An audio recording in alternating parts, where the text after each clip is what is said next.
இந்த திட்ட செயல்பாடுகள் எல்லாம் இதோட ஓய்வு பெற்ற விஞ்ஞானி திரு மதிவதன் அவர்கள் விளக்குவார். இந்த திட்டத்திற்கு கிட்டத்தட்ட 2021 ஐயாறு பாதுகாப்பு இயக்கம் என்ற ஒரு விவசாய சங்கத்தை பதிவு செய்த யோகநாதன் சிறிசோழன் அவர்கள் ஒரு நீண்ட நெடிய கனவோடு இவர் நம்மளுடைய சிஷியராக இருந்து அவருடைய வழிகளுக்கு உணவருந்தி மாப்பிளை சம்பா, சீரக சம்பா, கருப்பு கவுளி இந்த அரிசிகள் எல்லாம் உண்டு. நம்முடைய முன்னோர்கள் விழாக்கியமாக இன்றைக்கு சொல்லக்கூடிய அன்றைய காலகட்டத்தில் திருமணம் நடப்பதற்கு திருமணம் செய்து கொடுப்பார்கள் அந்த ஆண்மகளுக்கு.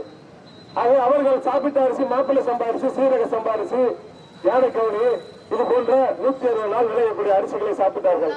இன்றைய காலகட்டத்தில் 90 நாளில் 110 நாளில் விளையக்கூடிய அரிசிகளை சாப்பிட்டு நம்முடைய அன்றைய ஆயுள் காலம் கிட்டத்தட்ட ஒரு 90 வயது 100 வயதை தாண்டிய அந்த உணவு நம்ம சாப்பிடுற உணவு எல்லாமே நஞ்சா இருக்கு, ரசாயனம் கலந்த உணவா இருக்கு. அந்த காலத்துல ரசாயனம் எல்லாம் எதுவுமே கிடையாது.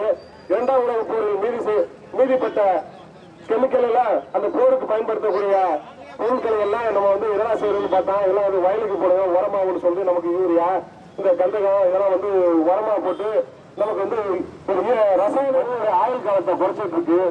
நம்ம வந்து பாத்தீங்கன்னா 40 வயசு 50 வயசுக்கு 60 வயசு 50 வயசு தான் ஆயுள் காலங்கிறான். பார்த்தா சுகருங்கிறான், ஹார்ட் அட்டாக்குங்கிறான். அந்த 20 ரூபாய் அந்த எண்ணெய் கடவுள கலந்து வாசம் எந்த நிலையில கலந்தாலும் அந்த வாசம் வந்து அந்த எண்ணெயோட வாசத்துக்கு வரும்.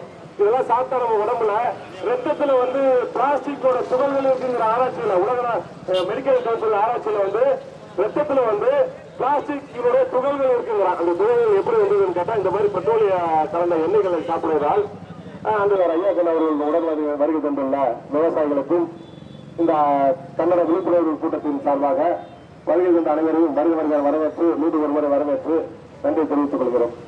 அதுவே இந்த கலப்படம் உணவுகளை சாப்பிட்டு நமக்கு பாத்தீங்கன்னா போனோன்னா நாட்டுக்கோழி சாப்பிட்டா அந்த காலத்துல வந்து உணவு கட்டுறதா இருந்துச்சு. இந்த போண்டா கோழி எல்லாம் சாப்பிட்டு முதுகு போயிட்டு அது சேர்க்கிற கெமிக்கலான உணவெல்லாம் சேர்த்து தொடர்ந்து சாப்பிடுறதுனால அந்த போண்டா கோழி சாப்பிடுறதுலாம் பார்த்தீங்கன்னா ஆண்மை குறைந்து போகுது. இங்க நிறைய கோர்ட்ல பாத்தீங்கன்னா டைவர்ஸ் வழக்குகள் நிறைய இருக்கு. என்ன காரணம், புருஷனால எதுவுமே பண்ண முடியல, ஒரு ஆண்மகனுக்கு தகுதியற்றவராக இருக்கிறாரு. ஆகையால் இவர் வந்து நான் வந்து விவாகரத்து செய்யறேன்னு சொல்லி இன்னைக்கு விவாகரத்து வழக்குகள் நிறைய நீதிமன்றத்தில் இருக்கிறது. அது இந்த இயற்கையான சூழலுக்கு மாறி நாம் செயற்கை முறையில் பிளாஸ்டிக் உணவுகளுக்கு காலத்தில் விவசாயத்துல வந்து உரம் போட்டு பூச்சி மருந்து இருக்கு. அந்த பூச்சியை சாவடிக்க மருந்து அடிக்கிறோமா அந்த மருந்து என்ன போய் அந்த பூச்சிக்குள்ளேயே நம்ம சேர்ந்து சாப்பிடுற ஒரு சூழல் நமக்கு ஏற்படும். ஒரு விவசாயி நம்ம பிரதான ஒரு நபராக இருக்க வேண்டும்.